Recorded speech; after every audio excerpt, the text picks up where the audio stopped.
Saludos cordiales, amigas y amigos. El trabajo del creador literario no siempre ha sido de los más reconocidos, a pesar de lo importante que resulta a la hora de desentrañar los diferentes secretos que tiene la vida del individuo en su relación con lo terrenal y también con lo celestial.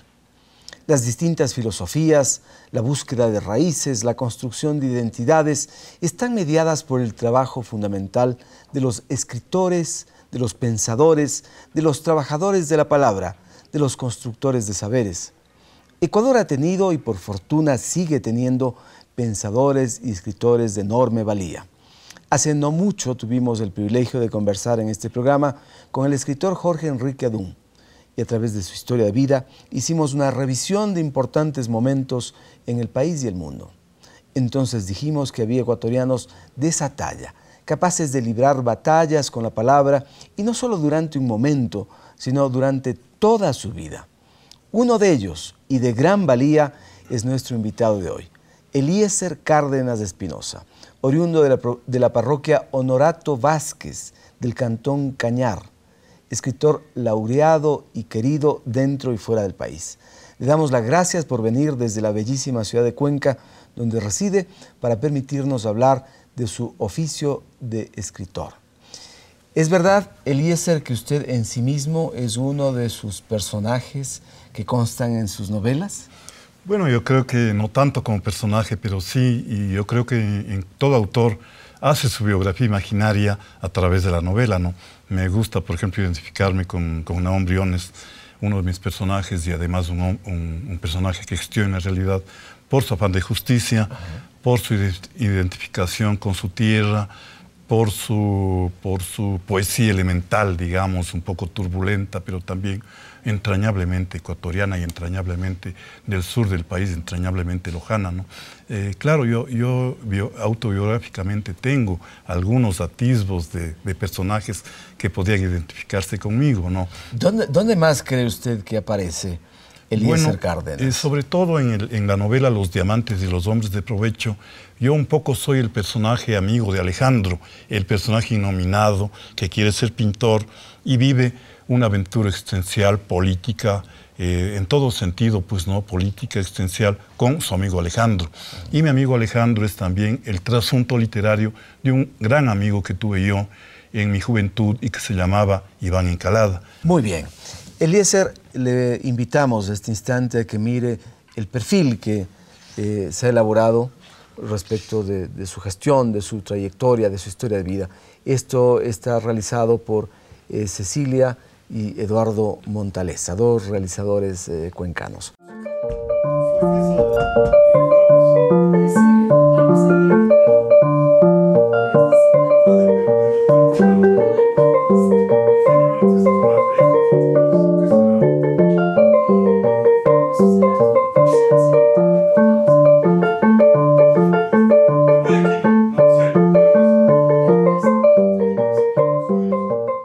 Me llamaron de Quito, me llamó Pedro Jorge Vera justamente y me dijo: no te conozco, muchacho, pero has escrito una estupenda novela y por unanimidad hemos decidido premiarte.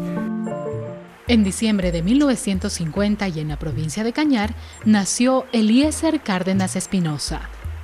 Sus padres fueron Arturo Cárdenas, empleado público, y Soledad Espinosa Cordero, profesora de primaria. Procrearon 9 hijos. Los primeros años de Eliezer los vivió en la ciudad de Cañar, en donde recorrió los amplios campos que en ese entonces alentaban a los niños a imaginar historias llenas de fantasías. Eliezer proviene de una familia de intelectuales que cultivaron diversas manifestaciones artísticas, entre ellas la música. De aromas y de nieves son tus labios, flores de ambrosía. Uno de sus referentes más importantes es su tío Ezequiel Cárdenas, quien compuso la música de la célebre canción ecuatoriana La Bocina.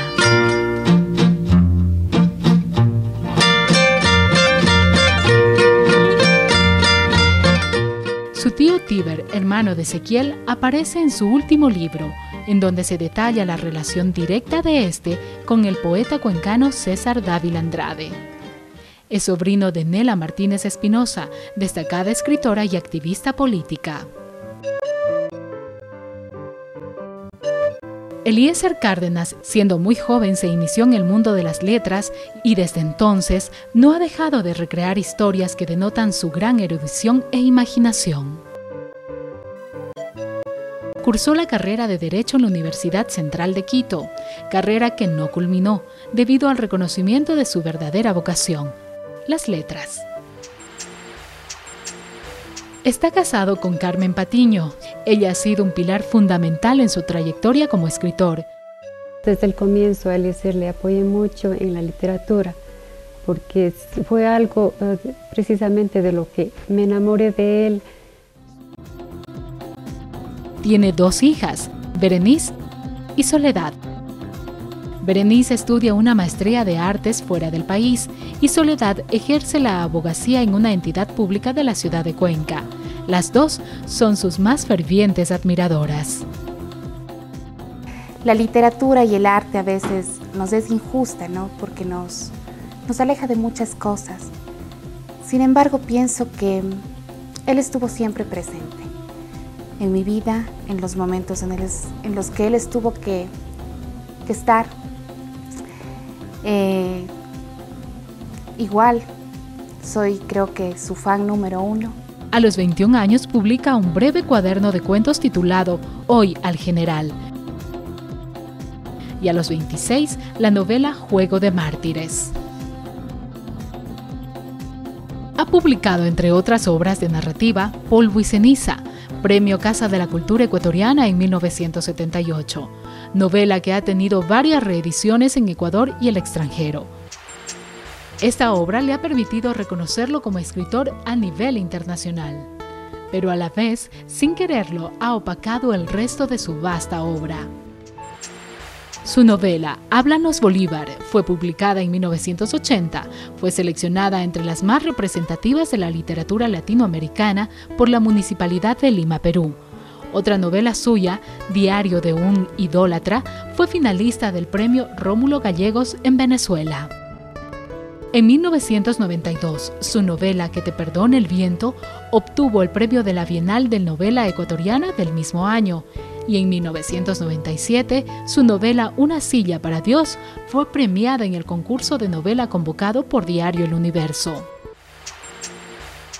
Ha publicado varios libros de cuentos y algunos textos figuran en antologías nacionales y latinoamericanas.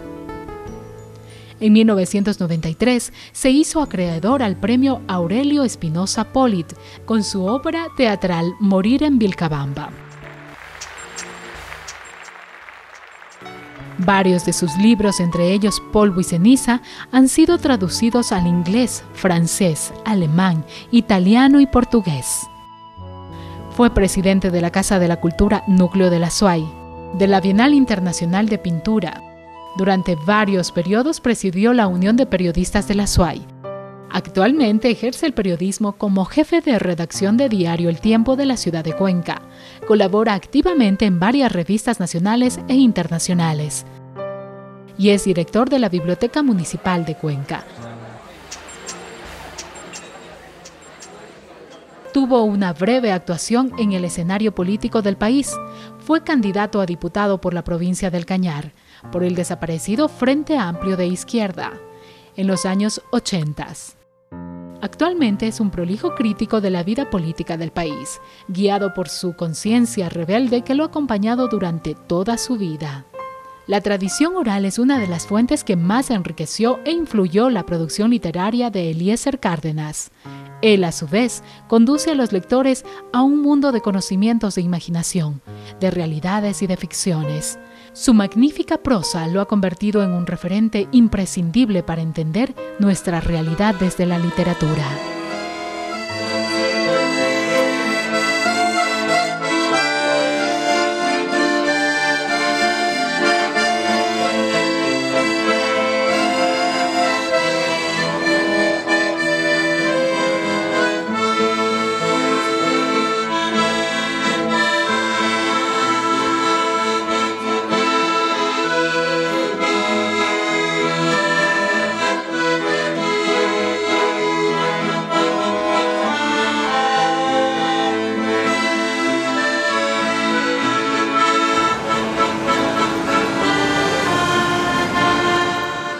está.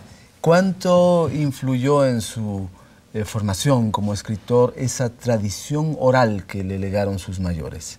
Sus tíos parece que eran grandes fabuladores. Bueno, yo creo que la tradición oral fue fundamental en mi formación literaria, ¿no?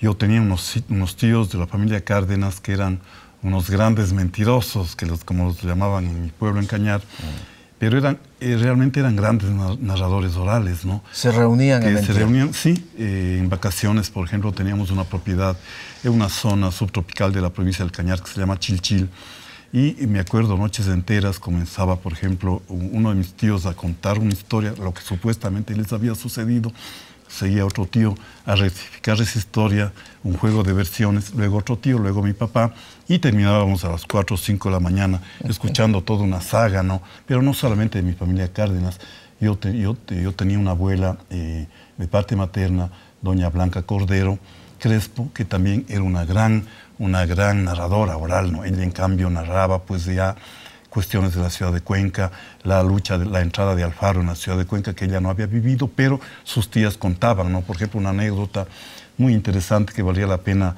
compartirla con usted y con nuestros televidentes. Sí. Cuando Alfaro sitió Cuenca, creo que el primer sitio de Cuenca en el año 96, unas tías de mi abuela habían tenido pues una imagen del niño de Praga de metal, creo que bueno, de hierro, alguna cosa. Y ellas, porque los conservadores estaban pues luchando y todos daban algo de metal para fundir y hacer balas. Y las tías de mi abuela consultan con un curita de esa época y dicen, será un pecado fundir el niño de Praga para balas contra los liberales. Y este cura ha dicho, no, al contrario, no es ningún pecado, sino es un acto de fe y un acto de defensa a la religión. Y funden este niño de Praga para hacer las balas que en esa época una comunidad, creo que una comunidad religiosa tenía una fábrica elemental de balas, ¿no? Y todo eso me contaba mi abuela, más bien cosas históricas, ¿no? Todo eso ha servido entonces todo eso me sirvió este justamente. Proceso de inspiración y de búsqueda de trabajo con la palabra. Todo eso Eliezer, me sirvió. Vamos a hacer una pausa. Sí. En este instante, amigas y amigos, volvemos inmediatamente para compartir la riqueza de los recuerdos de Eliezer Cárdenas Espinosa, aquí en la Caja de Pandora. No se vayan.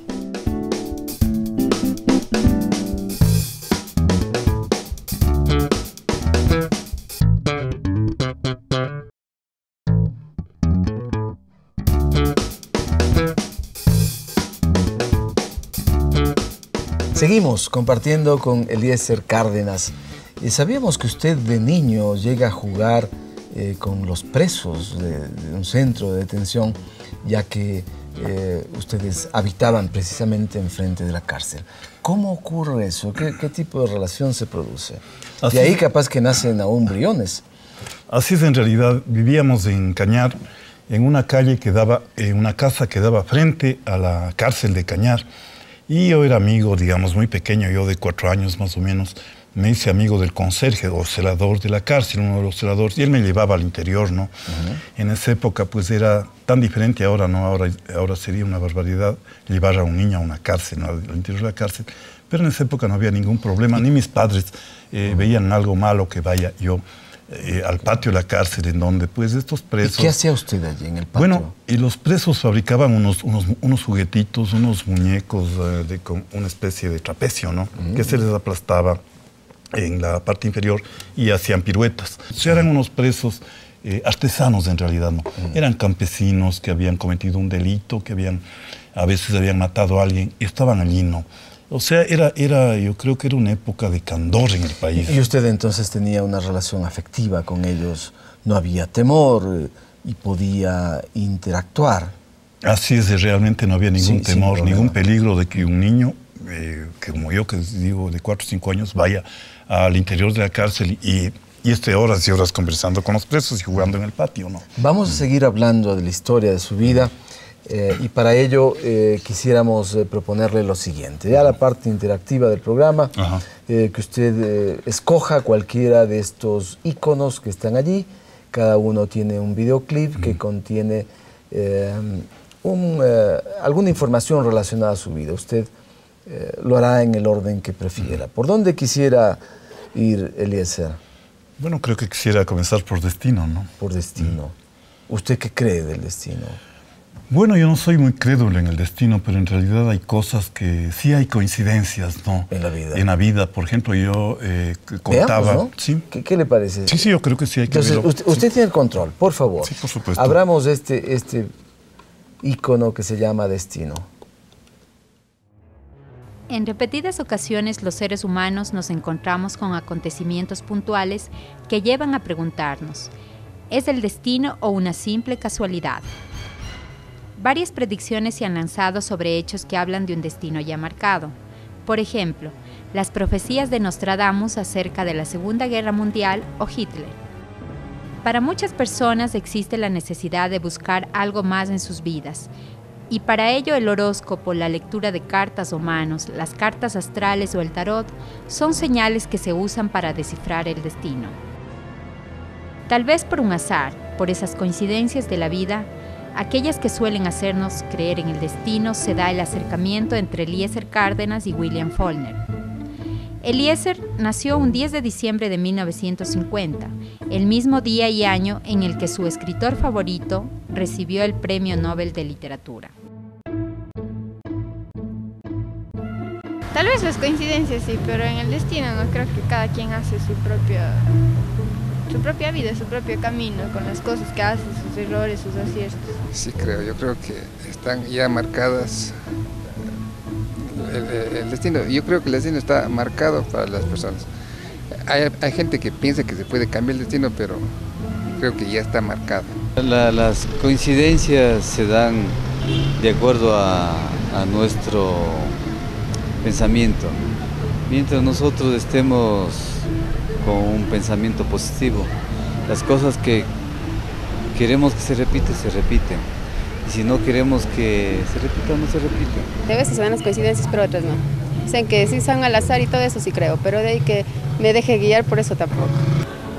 No, yo no creo en el destino hacemos nosotros mismos. No, es la vida, es la ley natural de causa y efecto. William Faulkner, escritor estadounidense distinguido por sus obras literarias de profundos contenidos llenos de sensibilidades.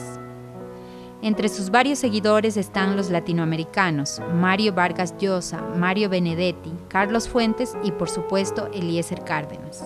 William Faulkner, el gran escritor norteamericano, yo lo he admirado siempre. Luego me enteré, ¿no?, que recibió el Premio Nobel de Literatura en la Academia Sueca el día 10 de diciembre de 1950.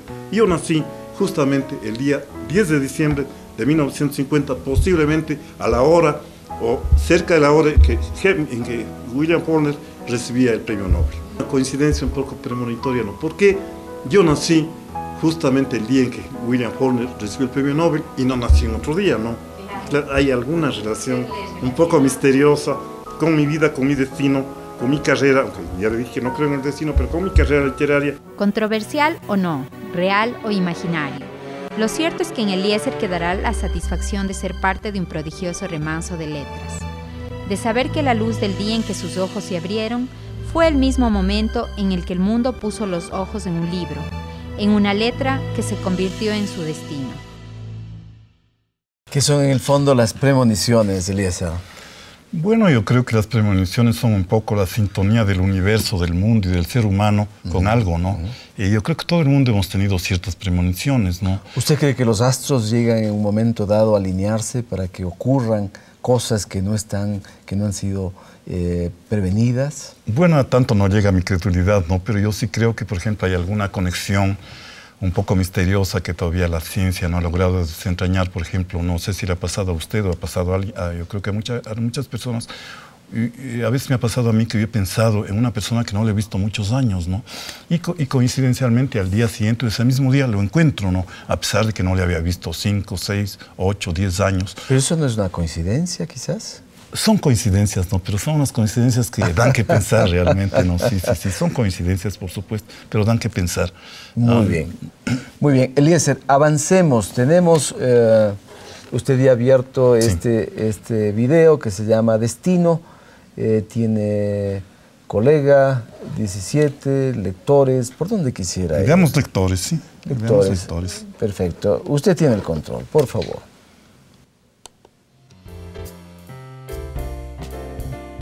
¿por qué él no ha incursionado en lo que es la lírica? ¿Por qué no ha hecho poesía? En tu libro Relatos del Día Libre, el último cuento se llama ¿Quién sabe? El narrador, que es un narrador protagonista, casi se burla de la tarea del escritor, con frases al estilo de: yo creo que los escritores son como los curas, van por ahí, oyen a la gente sin hacerles preguntas, le dejan descargarse, pero no absuelven ni dan penitencias, sino que esas cosas que escuchan las meten en un libro.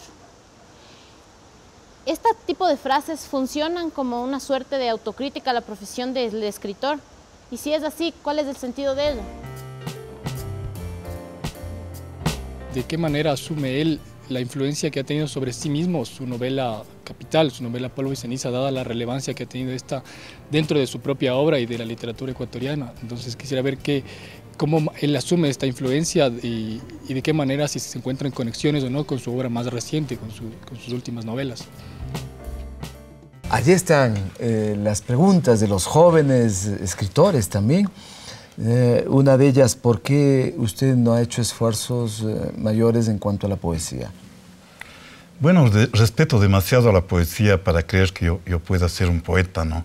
Yo escribo poesía, pero realmente no me atrevo a publicarles, salvo en algunos casos, ¿no? Publiqué hace años una especie de, no tanto poesía, sino una especie de textos poéticos sobre Byron, ¿no? Sobre el poeta inglés Byron.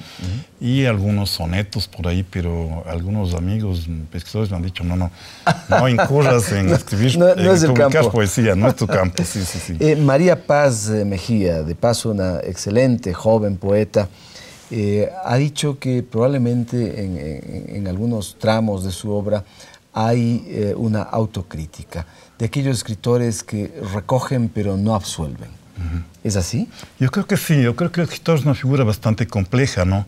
Y también una figura que no es mucho de confiar, ¿no? Porque de pronto puede algún amigo o algún conocido capturarle y sacarle pues de como personaje de alguna novela, ¿no? Y de pronto el aludido se da cuenta, ¿no? A mí me ha pasado muchas veces, ¿no?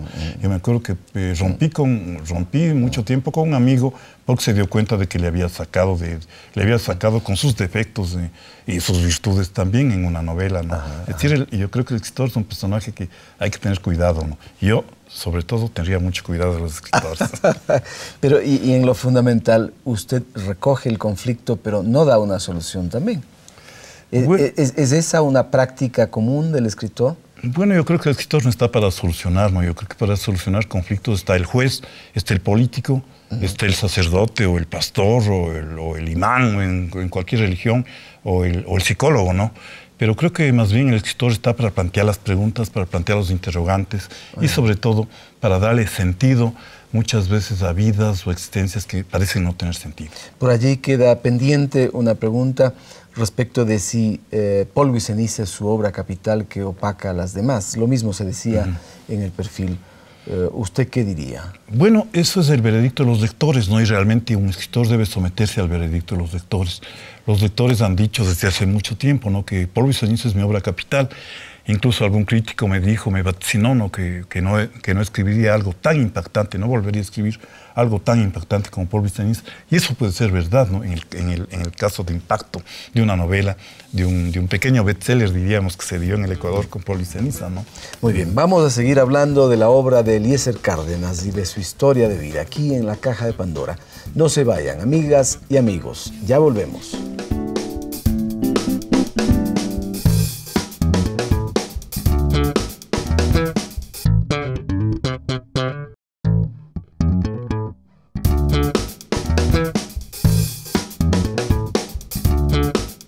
Estamos de vuelta para disfrutar de esta conversación con Eliezer Cárdenas Espinosa. Eliezer, en sus años juveniles, usted es dirigente estudiantil, ¿no? Preside la Federación de Estudiantes Secundarios del Ecuador y va a parar también a la cárcel, ¿no? Gobierno de Velasco Ibarra. ¿Qué le enseña la cárcel? Bueno, realmente yo fui dirigente estudiantil, dirigente de la FESE en el año justo que Velasco Ibarra se proclamó dictador.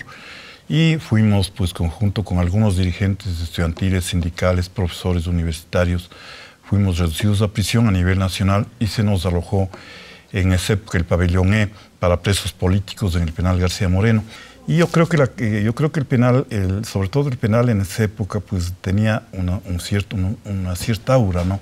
Un cierto prestigio, el que un muchacho de 19 años haya estado en el penal García Moreno, pues por político, obviamente. ¿Y de qué lo acusaban? Bueno, me acusaron de dirigente estudiantil y de terrorismo y subversión, ¿no?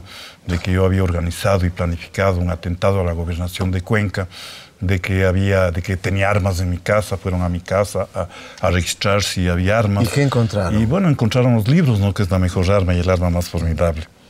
Esa es la única arma que encontraron. Entonces, pero fueron 3 semanas duras, me imagino. Sí, bueno, fueron 3 semanas duras, ¿no? En el sentido de la represión, en el sentido de que fuimos maltratados, sobre todo en la avenida de Cuenca, en mi caso, al penal García Moreno, pero también fueron semanas de una serie de descubrimientos, ¿no?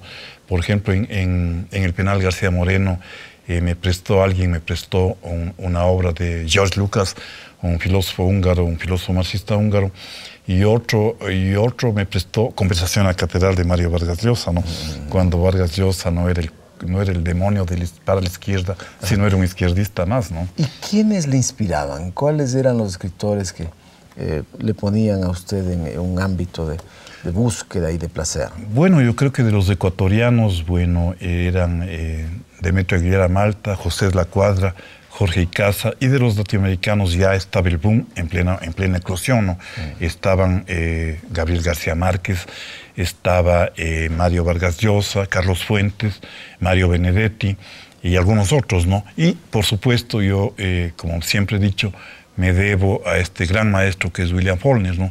Yo empecé de muy muchacho a leer a William Faulkner, ¿no? Mientras yo agonizo, Luz de Agosto, etcétera, etcétera, ¿no? Y me impactó, sobre todo porque su mundo, extrañamente, su mundo norteamericano, me recordaba a ese mundo un poco decadente, un poco de recuerdos de mi familia y de mi pueblo, y de la ciudad de Cuenca también, por supuesto. Fabuloso. A ver, busquemos otros videos. Ya ha visto usted Destino, Lectores. ¿Qué le parece? Veamos Colega, ¿no? Puede ser Colega, sí, muy bien. Puede ser Colega. Magnífico. Vamos a ver de qué se trata entonces. Sí, Colega. Por ahí.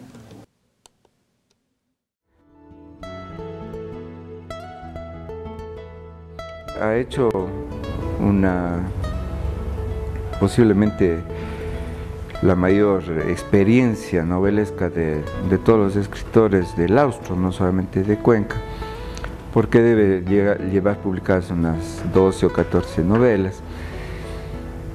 Por desgracia, pues, cantidad no siempre es sinónimo de calidad, y ocurre que muchas de ellas pudieron haber reposado un tiempo más, pudieron haberse decantado y haber sido, pues, escritas con mayor rigor.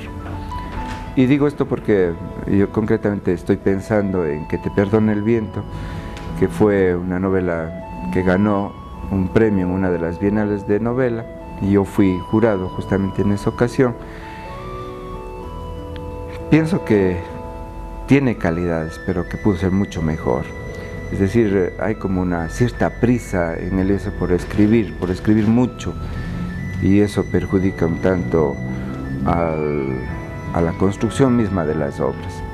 Él contaba que muy jovencito, y también lo decía Edmundo Maldonado, fue a dar a la cárcel por haber sido dirigente estudiantil, y tuvo problemas de los que se tienen, digamos, con el sistema cuando no se está de acuerdo con él, lo cual me parece una actitud realmente remarcable. Es decir, él siempre ha tenido una actitud progresista, no extremista, por supuesto, pero se ha mantenido en una línea de izquierda bastante respetable, y lo ha hecho, pues, desde el periodismo, y lo ha hecho con su presencia en diferentes actividades. Yo me imagino que irá renunciando poco a poco a sus labores secundarias y dedicándose completamente al trabajo literario, ¿no? Él tiene una imaginación inagotable, una cantidad de vivencias formidables. Hay que recordar siempre lo que decía Ovidia sobre esto, ¿no? Él decía que el escritor es como una esponja y que toma las vivencias ajenas y las hace propias. Y eso es lo que hace precisamente un gran escritor como él. ¿Coincide usted con ese concepto de Jorge Dávila en el sentido de que calidad no es sinónimo de cantidad? Bueno, sí, por supuesto. Yo coincido en el sentido de que en mis obras hay desniveles, ¿no? Pero no tanto, ¿no? Yo no es que yo hago desprolijamente, yo me preocupo realmente por escribir, por escribir bien, sino yo creo que a veces hay un prejuicio entre colegas y críticos en el sentido de que luego de Polvo y Ceniza, pues yo debía haberme dedicado a otra cosa, por ejemplo, a qué sé yo, a criar pajaritos o algo, y a veces se me niega una serie de calidades en la obra, ¿no? Yo defiendo, por supuesto, mi obra, pero yo creo que sobre todo las obras se defienden solas, ¿no? En el caso de Que te perdone el viento, luego de esta crítica adversa a los jurados, he tenido la satisfacción de escuchar de algún crítico colombiano de que la obra Que te perdona el viento es una de las mejores escritas de la literatura ecuatoriana, no solamente el austro. ¿Cuál es la función, cuál es el papel que usted encuentra a la crítica literaria? Bueno, yo he tenido siempre un poco de prevención a la crítica ecuatoriana, ¿no? Me ha parecido un poco cicatera, me ha parecido, con excepciones, por supuesto, ¿no? Me ha parecido una crítica que siempre anda con un complejo de inferioridad, ¿no? Como si la literatura ecuatoriana fuera una literatura de segunda respecto a la colombiana, respecto a la argentina, respecto a la chilena. Obviamente, no tenemos figuras de primera magnitud como ha tenido la literatura. ¿Por qué es esa actitud? Yo creo que ¿Qué es lo que usted encuentra en el fondo? Yo creo que es parte de nuestro complejo de inferioridad, ¿no? De que las clases, las élites nos han acostumbrado a considerarnos un país de tercera, ¿no? Un país de tercera en donde todo tiene que ser de tercera, ¿no? Desde la literatura hasta la arquitectura, hasta la pintura, etcétera, etcétera. Y un poco hemos vivido en ese ambiente, en esa vida, digamos, de menospreciarnos, de automenospreciarnos. Es una falta de confianza en nosotros mismos. Yo creo que sí, adolecemos mucho de una falta de confianza y adolecemos una cosa más, adolecemos de hipercrítica, ¿no? O sea, somos hipercríticos con nosotros mismos, pero con lo extranjero, con lo que nos viene de fuera, somos, en cambio, de una criticidad absoluta, ¿no? Por ejemplo, si viene algo de fuera, qué sé yo, una artesanía de fuera que nos parece maravillosa, pero no nos preocupamos en la artesanía de Otavalo, en las artesanías de Montecristi, porque nos parecen tan vulgares y tan comunes y corrientes. Yo creo que son defectos de los ecuatorianos que, por fortuna, en los últimos años estamos cambiando, ¿no?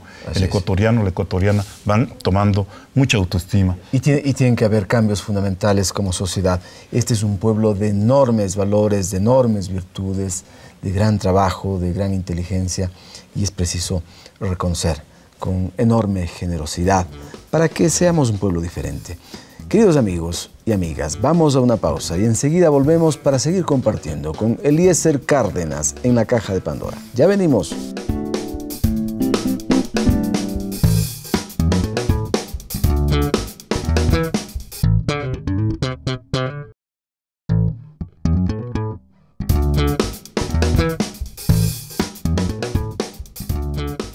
De vuelta para compartir con mucho agrado con Eliezer Cárdenas. Usted describía a su familia como un ámbito fundamental que le permite acercarse a las letras. Esa su familia paterna y materna también que influyen. Pero luego su propia familia, ¿cómo ha incidido en su producción literaria?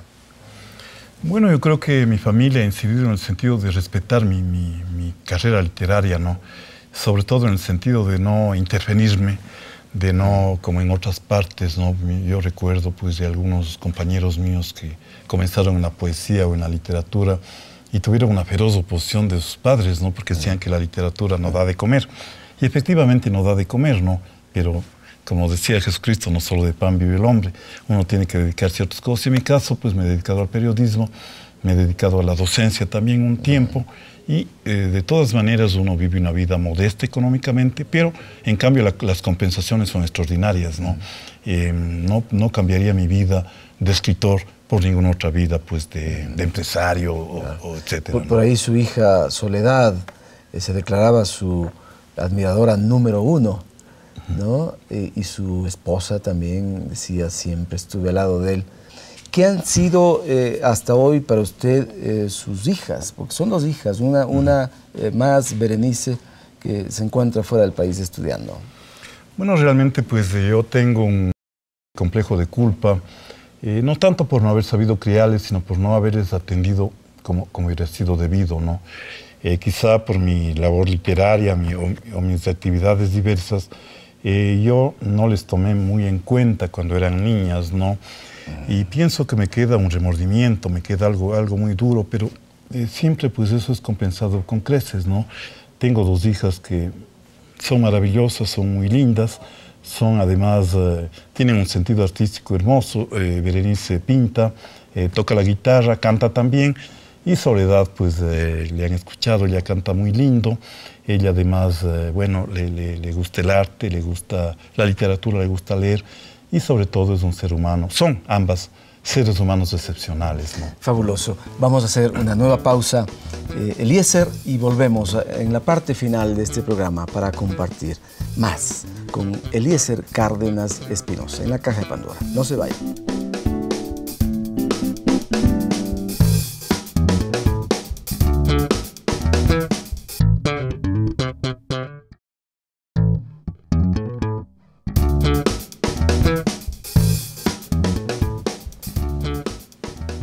De vuelta, compartiendo esta parte final del programa con Eliezer Cárdenas. Eliezer, tenemos 2 tips adicionales que no hemos abierto. Pero quisiéramos ver. Tiene ahí 17 y tiene códigos. ¿Por dónde quisiera ir? Vamos de códigos, sí. Vamos con códigos, ya. Perfecto. Enseguida. Si no das a la primera, nunca vas a llegar a ser un buen bandido. Polvo y ceniza es, según los críticos, la obra más aclamada de Eliezer Cárdenas. Fue publicada en 1976. El realizador ecuatoriano César Carmignani la llevó a la pantalla chica en 1984. La historia, repito, es muy interesante porque es de un personaje de aquella Loja abandonada de todos, olvidada de todos. Cangonamá, con mayor razón, cuando buscamos Cangonamá en Loja, no llegábamos nunca a Cangonamá. Ahí nació Nahum Briones y vivió muchas limitaciones. La adaptación de un libro a la pantalla no es un trabajo simple, según lo explica la doctora Lourdes Pérez, catedrática de la Escuela de Comunicación de la Universidad Católica de Quito. Hay un problema que siempre se ha planteado, que es el problema de la fidelidad. ¿Dónde llegan los límites de un arte? ¿Dónde comienzan los límites del otro? ¿Es posible llevar a imagen todas las palabras que construyen un texto literario? El español Carlos Pérez, desde su punto de vista de realizador cinematográfico, aporta con más criterio sobre el mismo tema. Por una parte, algo hay que les aproxima a estos 2 expresiones artísticas, el cine y la literatura, pero al mismo tiempo algo que les diferencia y les separa radicalmente, ¿no? Una cosa es la imagen y otra cosa es la palabra. Por eso es muy difícil comparar. A mí me gustó decir, mucha gente dice, a mí me gustó más la película, o me gustó más el libro que la película. Son 2 géneros totalmente distintos. Y lo que la literatura va a decir en cientos de páginas, el cine a veces lo puede resumir con un solo plano. Creo que el cine busca cosas que la literatura no le interesa y viceversa. Carmignani dice sentirse satisfecho por el trabajo realizado y recuerda entusiasmado su relación con el escritor Eliezer Cárdenas durante la producción de la película. Siempre hay la preocupación de que el autor no apruebe tu guión, desapruebe tu guión o no esté de acuerdo con algo de lo que escribiste o simplemente lo rechace. Y yo le dije esto a Eliezer. No obstante, el escritor recuerda que tardíamente le mostraron un guión cuando él ya nada podía hacer. Lo que yo dije era inoficioso. Ya no podía hacer ninguna sugerencia si la película prácticamente estaba filmada ya. Así que simplemente me limité a sugerir algo de última hora que no sé si tomarían en cuenta o no, pero en todo caso yo no tuve arte ni parte en la adaptación de Polvo y ceniza a la televisión. No tuvo arte ni parte.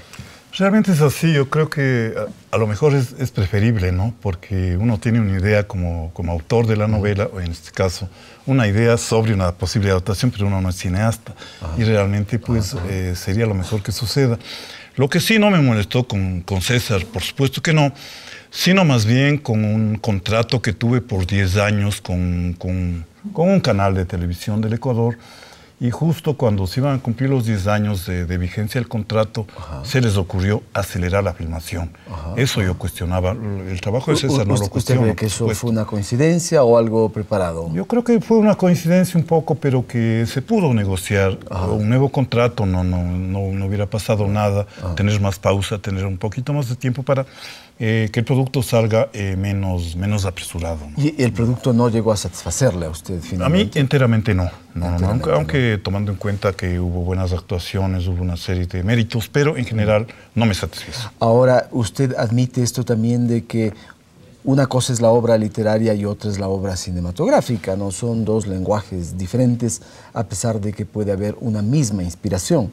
Pero por supuesto, la literatura tiene un lenguaje específico que es hecho por la palabra, un ritmo, etcétera, ¿no? Y la película, el cine tiene la imagen, ¿no?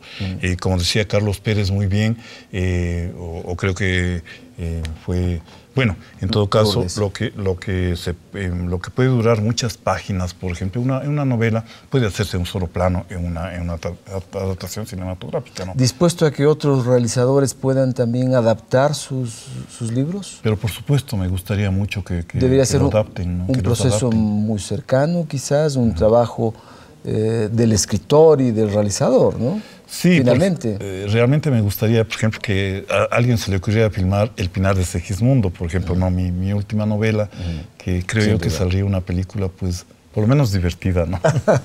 Vamos viendo, tenemos un videoclip adicional. Usted tenía, ha visto ya 17, todos, sí, le falta 17. Ajá. Vamos con 17 entonces.